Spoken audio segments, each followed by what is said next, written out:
বিসমিল্লাহির রহমানির রহিম। সমবেত রাজবাসী আসসালামু আলাইকুম। আজকে এই সভায় আসতে পারবো ভাবিনি, অসুস্থ ছিলাম। আল্লাহ রহমত করেছে, আসার মতন পরিবেশ হয়েছে, আমি এসেছি। আর আসার আগ্রহটা এত তীব্র ছিল যে এখন যার নেতৃত্বে এই মিটিংয়ে যাচ্ছি, তাকে আমি অনেক পছন্দ করি, যে তিনি অনেক সৎ মানুষ এবং তিনি ভালো আদর্শ নিয়ে বসবাস করেন। তার মধ্যে লোভ নাই, লালসা নাই, মানুষের ক্ষতি নাই। তিনি রাজনীতি করে যাচ্ছেন, আমি তাকে সর্বদিনভাবে দোয়া করি। ভাইরা মাদককে না বলুন, এই মাদক কারা খাচ্ছে? মাদক তো আপনি আমি আমার সন্তান দেয়।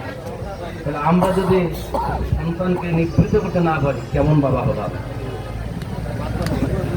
আমার দুটি ছেলে, একটি মেয়ে, তারাও তো বয়োজ্যেষ্ঠ হয়েছে, তারা মাস্টার্স করেছে, LLB করেছে, তারা যোগ্য হয়েছে, কিন্তু তারা একটা ছেলে আমার করে না। আমি পারি, আপনারা পারবেন। আপনারা মানুষ, আপনার ছেলে আপনার মেয়েকে নিবৃত্ত করুন, সেই পথে যেন না যায়। মাদক জীবন নাশ করে, মাদক ভবিষ্যৎ ধ্বংস করে, মাদক সংসারকে ধ্বংস করে। এই জায়গা থেকে তো আমরা সকলেই মুক্তি চাই, নিঃসন্দেহে। কি বলেন ভাই? সকলেই মুক্তি চাই। চাইলে আমার চাওয়াটা কেন হবে না? কেন আমার ছেলে খারাপ হবে? কেন আমার সন্তান খারাপ হবে? হতে পারে না। তাই এখানে কাজ করে কারা?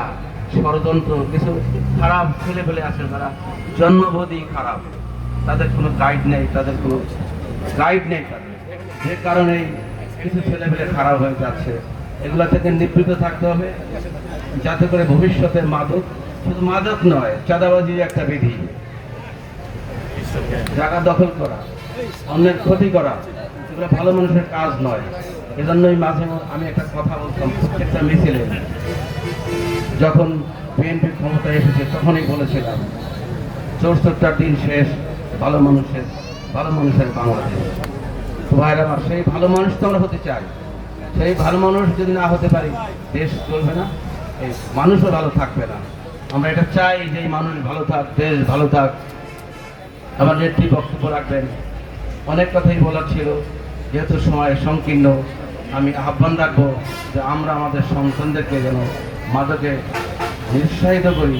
মাদক থেকে, এটা তো আপনারই, এটা তো আমারই, মায়েদের দায়িত্ব, বোনদের দায়িত্ব, তারা সচেতন হয়েছে। এখন কথা আছে না, এই পৃথিবীর যাকে সুন্দর অর্ধেক করেছে না নারী, অর্ধেক নয়। তাহলে দায়িত্বটা সমান সমান, কিন্তু মহিলাটা পিছিয়ে নেই, তারাও দায়িত্বের সমাজ সমান সমান করে এখানে বসা আছে। আপনারা ছেলেদেরকে সেইভাবে যত্ন নেবেন, পড়াশোনার যত্ন নেবেন, টেবিলে বসিয়ে দেবেন, যাতে ভালো রেজাল্ট করতে পারে, ভবিষ্যতে আপনার সংসারে তারা কাজে লাগতে পারে। তাহলে দেশটা উন্নত হবে। ভাই আমার নেতৃত্ব বক্তব্য রাখবে, আমি ওনার সবাই বেশি বক্তব্য রাখি না কেন, উনি অনেক ভালো কথা বলেন।